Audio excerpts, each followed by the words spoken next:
¡No! Puta madre. Concha de la lora. Tiré todo, mirá. Concha de Dios.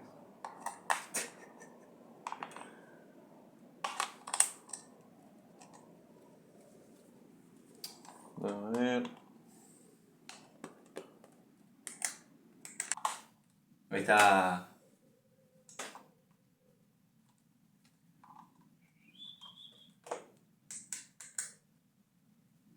Oye. Bueno. Capítulo 10. No leo hace un montón, pero bueno. Nada, pasaron cosas. No tenía ganas de grabar.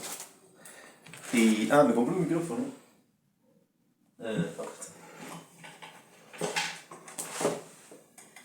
Pero, o sea, es un corbatero de toda la vida, pero se escucha como un pitido de fondo, no sé si se soltó algún cable o algo, pero la cosa es que no anda. Así que, nada, voy a leer así, sin micrófono. Quizás use los de algún auricular alámbrico, pero bueno. Capítulo 10.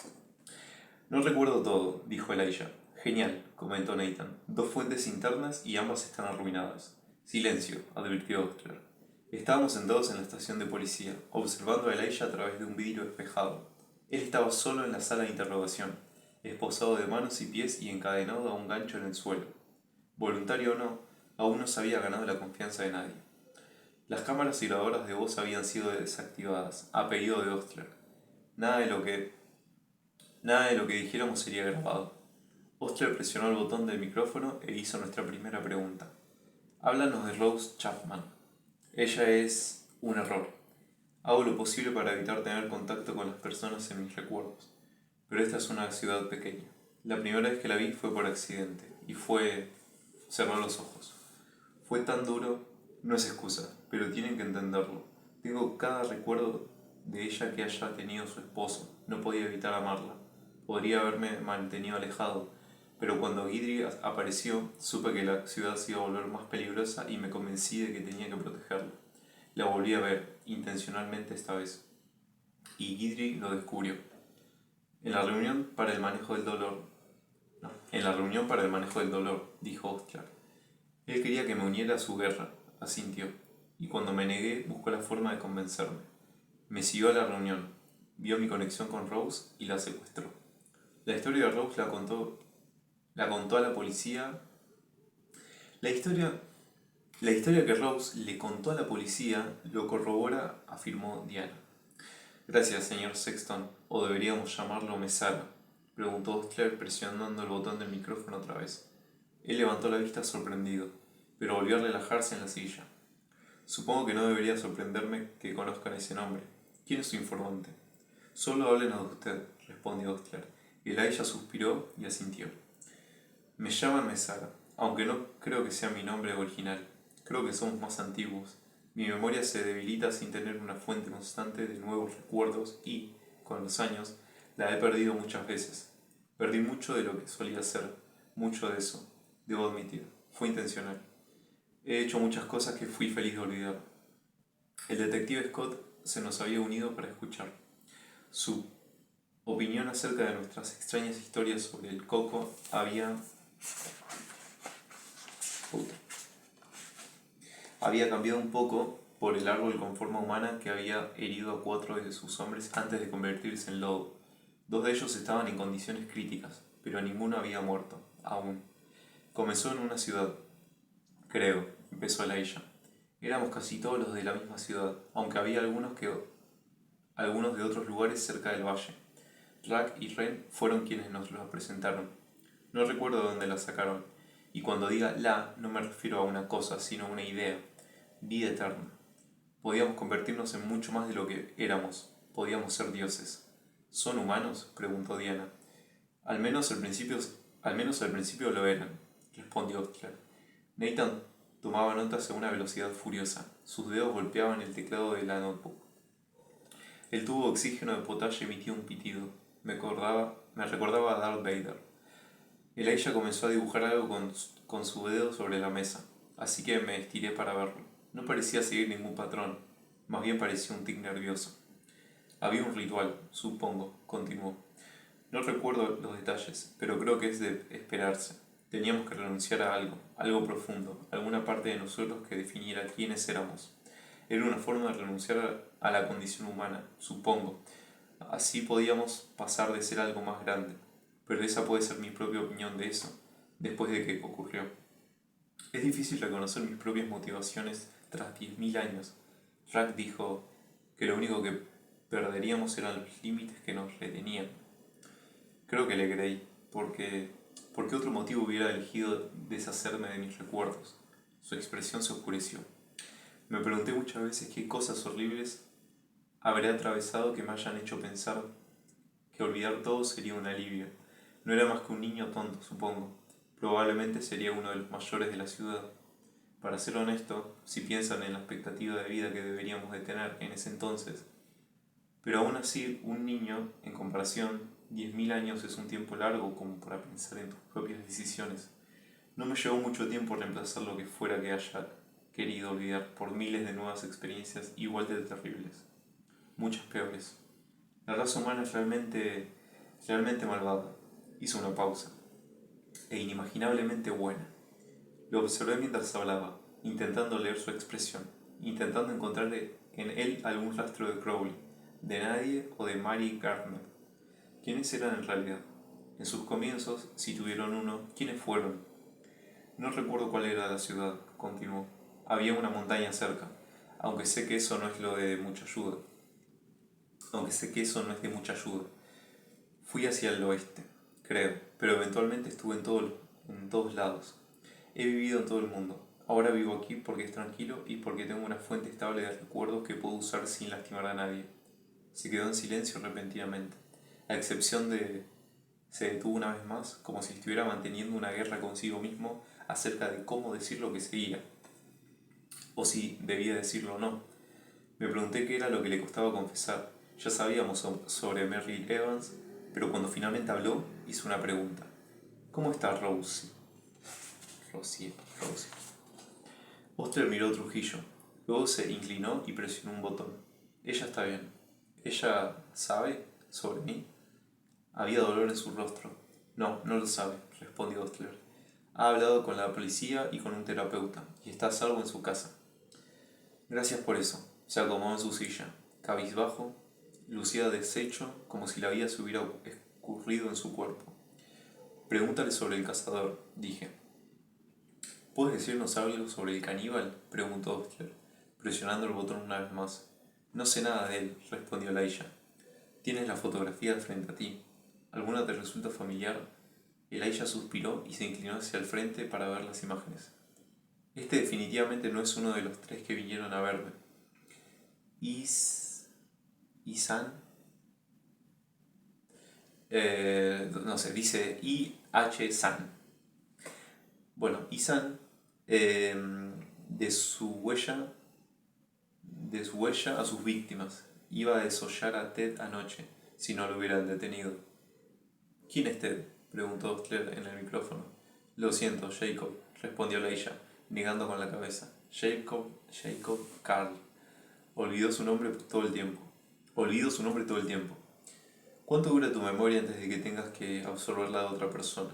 Ostler frunció el ceño. Unas semanas, como máximo. Honestamente, eso no es lo que... Honestamente, eso no es más que un mal hábito en este momento. Mi memoria es más aguda de lo que ha sido por siempre, probablemente. Acostumbro a beber la memoria de los humanos de 70 u 80 años de buenos recuerdos, a lo sumo. Anoche bebí la de dos marchitos con 10.000 años cada uno. Nunca había hecho eso antes. Podría durarme meses. Ya.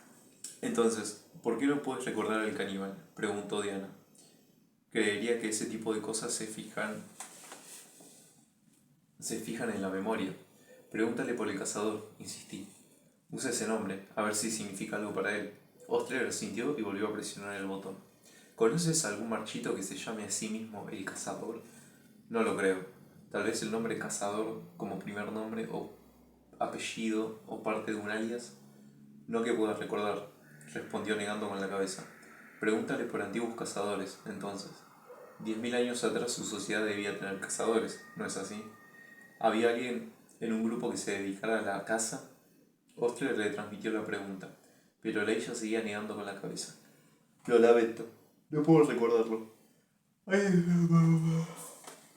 Hay demasiados baches en mi memoria. Tenemos un buen remedio para eso, dijo Potash. Tráigale a una de las víctimas y dejen que haga lo suyo. No puedes pedirle que haga eso, repliqué inmediatamente. ¿Por qué no? Intervino Nathan. No podría ser más perfecto. ¿Te das cuenta de lo fácil que sería atrapar a los asesinos si pudiéramos simplemente preguntarle a la víctima? ¿Quién te asesinó? Le estás pidiendo que recuerde haber sido comido vivo. No sabemos si las víctimas estaban conscientes. ¿Te arriesgarías a hacerlo tú mismo? Pregunté. Si pudieras experimentar todo lo que pasó una víctima de asesinato, pero tuvieras que sentirlo en persona, ¿aún así pensarías que es una idea increíble? ¿En qué momento te volviste tan empático? Contestó Nathan. Yo me arriesgaría, dijo Potash mirándome, y sé que tú también lo harías. Lo miré echando chispas por los ojos. Si lo hiciera sería exclusivamente porque no querría que nadie más lo haga. Puedo ser responsable de mi propio sufrimiento. Es por eso que estamos en este equipo en primer lugar, para hacer el trabajo duro que nadie más tenga que hacerlo. Y que nadie más tenga que hacerlo. Él también está en el equipo, comentó Ostler mirando a Elijah a través del vidrio. Comentó Ostler a través del vidrio. Dijo que nos ayudaría, y esta puede ser la mejor forma de hacerlo. Presionó el botón del micrófono. Señor Sexton, es vital que averiguemos la mayor posible acerca de este asesino. Ya que no tienen recuerdos de él, ¿aceptaría beber los recuerdos de una de sus víctimas? Elijah frunció el ceño y sus labios formaron una mueca de tristeza. ¿Se dan cuenta de lo que me están pidiendo? Así es. De acuerdo, pero... Respiró profundo y miró las fotografías. Balin Maetani... Mira este nombre, es impronunciable. ¿Se lee? Balin... Bueno, eso. Balin Maetani... No sé si se desenfocó.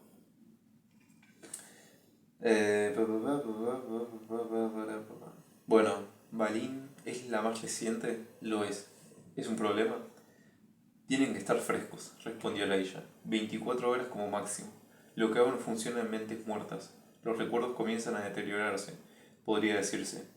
Creo que no podré ayudarlos hasta que no vuelva a matar. Aún es bueno, comentó Nathan. Mejor tarde que nunca, ¿cierto? Seguro, pensé. A menos que sea tú el que mate. Steven Applebaum, ¿qué nombre es de mierda? Apple, es como Apple de manzana, Baum y Balin Maetani habían comido en Pisa.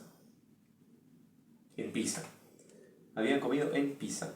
En Pisa Pancho la noche que fueron asesinados. Ostler quería mantener esa información en secreto para evitar arruinar al restaurante por completo, pero Trujillo insistió en que lo mejor que podíamos hacer era advertirle a la gente, incluso si eso implicaba alejar al cazador de perder la única pista que teníamos. Mi opinión estaba en el medio de las dos. Pizzería era la mejor opción para dejarles un mensaje al tipo. Tendría que ser exactamente cuidadoso en la forma de conectarme con él. Contactarme con él, ya estoy leyendo apurado.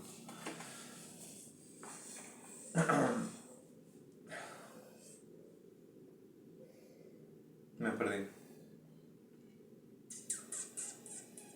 Contactarme con él. No solo porque me preocupaba que me encuentre, sino porque Ostler estaría furiosa. Cualquier contacto que estableciéramos con un marchito debía estar autorizado por ella y ser público para todo el grupo. Todos sabían todo. Tras el sangriento operativo en la funeraria, ya estaba cansado de trabajar así. Lo haría a mi modo y nadie saldría herido más que yo. El primer paso era liberarme de Potash, que era más difícil de lo que parecía ahora que había salido del hospital. Él era un asesino de las fuerzas especiales que había estado vigilando personas desde antes de que yo naciera. Sabía cómo seguir a alguien y sabía cómo hacerlo bien. Aunque estaba muriendo por una afección pulmonar, así que usé eso a mi favor. Por la noche dormía con un dispositivo CPAP, que era básicamente una máscara de oxígeno gigante que enviaba aire a sus pulmones. No lo limitaba tanto como esperaba. pero hacía bastante ruido.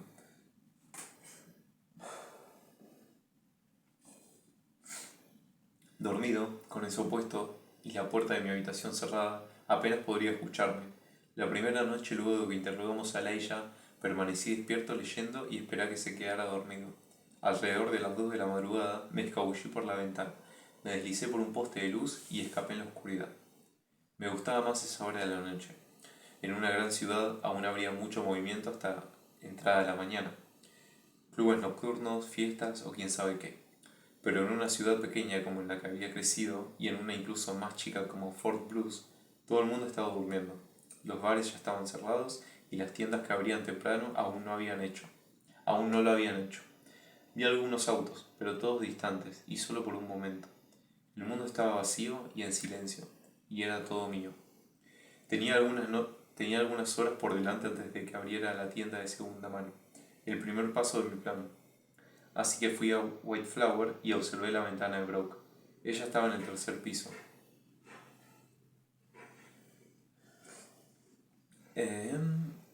El último del edificio, así que no podía ver nada, pero era reconfortante mirarla. Solía espiarla así cuando vivíamos en Clayton, mirándola posesivamente.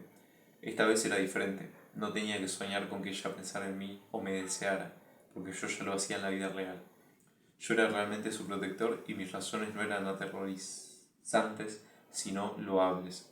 Además, ya no estaba enamorado de Brock. Estaba enamorado de una chica muerta. Aunque ya no estaba, pensaba en Marcy todo el tiempo. Pensaba en la forma en la que solía mirar, como si yo fuera un rompecabezas al que le faltaba una pieza, y ella tuviera que encontrar dónde colocarla. Pensaba en su sonrisa y cómo hablaba con sus hermanos, mellizos pequeños, una niña y un niño, y cómo solía estar más orgullosa del dinero que había ahorrado en una oferta en un nuevo outfit que de la ropa en sí misma. Se veía bien con cualquier cosa. El ahorro era el verdadero mérito, y pensaba en la forma en la que me ayudó a rastrear a un asesino serial, y cómo había encontrado pistas que yo no hubiera visto en 1 millón de años, cómo unió las piezas, cómo me aferró a una realidad que nunca antes había imaginado, cómo bailamos y nos besamos y cómo murió, completamente sola en un baño oscuro mientras un demonio llamado Nadie hacía que se cortara sus propias muñecas. Me puse de pie y comencé a caminar, sintiendo la energía en mis manos y pies como un motor en marcha. Pensaba en Marcy todo el tiempo, pero no debía hacerlo. Siempre me ponía muy ansioso, muy enojado. La injusticia, lo impotente que me sentía al revivir una noche en la que yo ni siquiera estuve ahí para... Quise pegarle al poste de luz al pasar por la esquina, pero no lo hice. No podía dejar que la ira se liberara. Presioné los puños dentro de mis bolsillos. Tomé el cuchillo dentro de su funda de nylon. Apreté los dientes y pensé en nada, en oscuridad. En la ciudad vacía, las calles tranquilas, los números uno a uno en mi mente. 1, 1, 2, 3, 5, 8, 13, 21, 34. Me detuve y llevé las manos a mi rostro, respirando profundamente. Quería encender un fuego, uno real, no una falsa imitación dentro de una caja metálica, pero no podía. No esa noche. Debía permanecer totalmente escondido de todos. Revisé mi bolsillo, esta vez buscando dinero, y me detuve a contarlo. $54 y 80 centavos. Me incliné junto a un montón de nieve y froté las monedas con ella, borrando cualquier rastro de mis huellas digitales que pudieran tener. Cuando abrió la tienda de segunda mano a las 5 de la mañana, compré un abrigo usado, un sombrero y un par de gafas de sol. Caminé durante casi una hora usándolos hasta que abrió el centro de copiado a las 6. Allí pedí 30 minutos de uso en una computadora y escribí un escandaloso folleto acerca de Pizza Pancho, contando que estaba administrado por el propio caníbal y que por lo que sabíamos las pizzas estaban cubiertas con salsa de dedos y pepperoni humano. Me sentí orgulloso de mi inventiva. Abrí 2 cuentas de correo electrónico gratuitas y coloqué una de ellas al pie de los folletos. Luego hice 100 copias y las distribuí por todo el vecindario de Pizza Pancho, un barrio del lado, un barrio del lado este llamado The Corners, metiéndolos dentro de buzones, dejándolos bajo los limpiaparabrisas de los autos y hasta pegándolos en las ventanas. Me mantuve alejado de la pizzería porque sabía que la policía la estaba vigilando. Cuando terminé, tomé el autobús hacia otra parte de la ciudad. Escribí la segunda dirección de correo y en el último folleto que me quedaba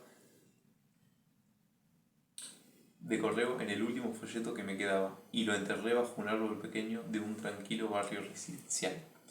Eran recién pasadas las 7 y nadie me había visto. Memoricé la ubicación del árbol, dibujé una X con mi cuchillo en el tronco y luego limpié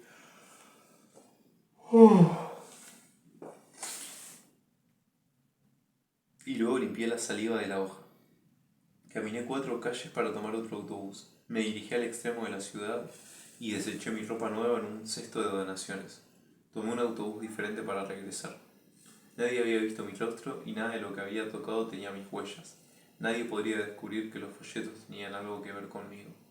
Quería pasar por un cibercafé para revisar la primera cuenta de correo, pero sabía que era demasiado pronto.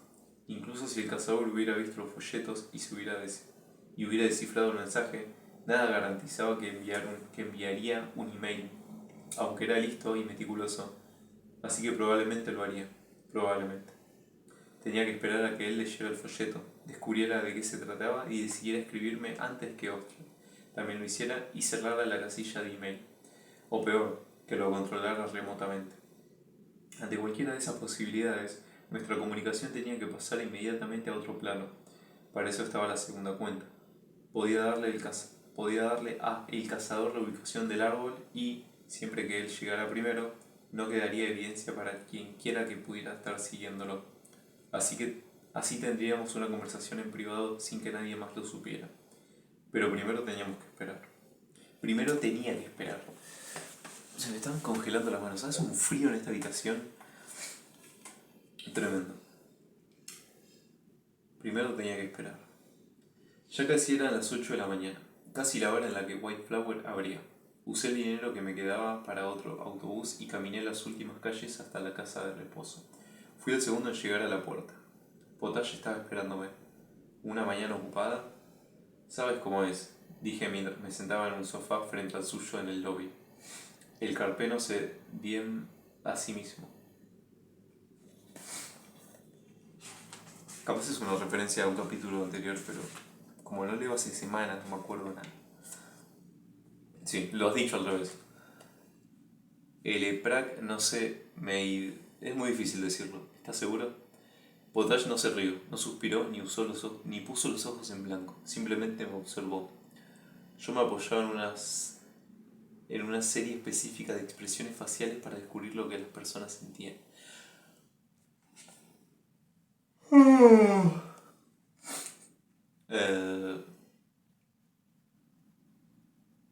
Pero Potash nunca parecía sentir nada.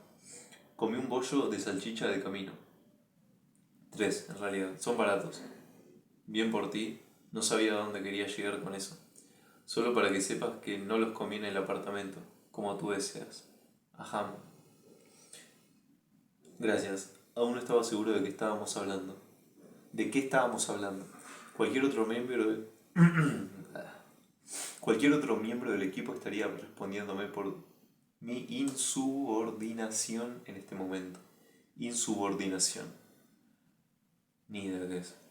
Insubordinación. Te conozco mejor de lo que crees, dijo, y bajó el tono de voz mientras se inclinaba hacia adelante. Te tomas la vida mucho más en serio que cualquier chico de 17 años que haya conocido, pero eso nunca es obvio desde afuera. Te esfuerzas demasiado para que parezca que no te importa nada. Me preocupa mucho que no me importe nada, respondí. Gracias por notar. Creo que la diferencia es que solo te interesas por la muerte.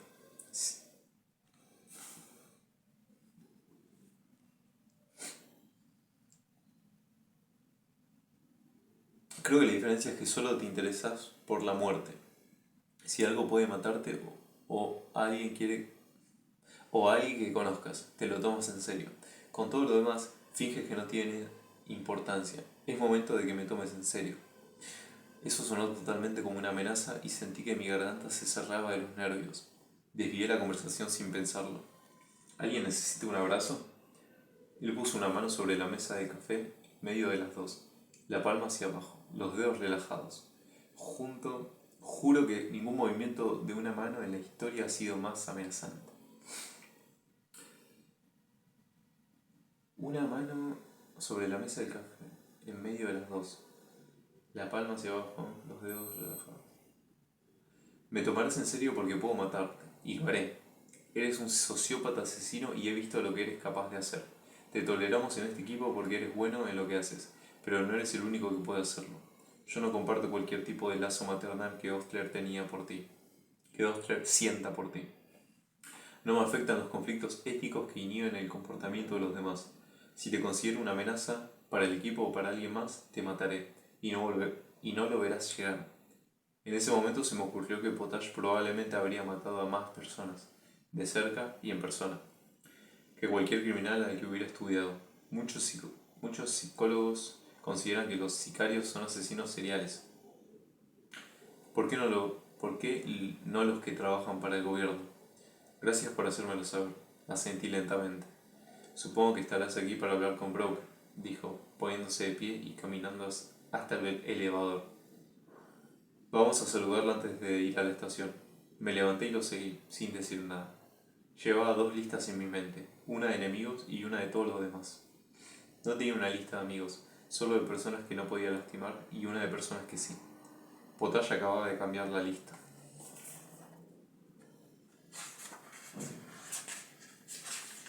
Va. Terminó acá. Capítulo 11. Se me pasó volando este capítulo. No sé si leí muy apurado o era muy corto. No. Bueno, la cosa es que John está para atrás. Nada, cagó. Este es el capítulo 10. Son un par de hojas. Son varios, o sea, es un promedio. Pero se me hizo súper rápido. Creo que leí muy apurado. Bueno, el capítulo 11. Capítulo 11. Sí, el capítulo 11 parece más largo. Bueno, no me quiero spoilear. Bueno, capítulo 10 finalizado.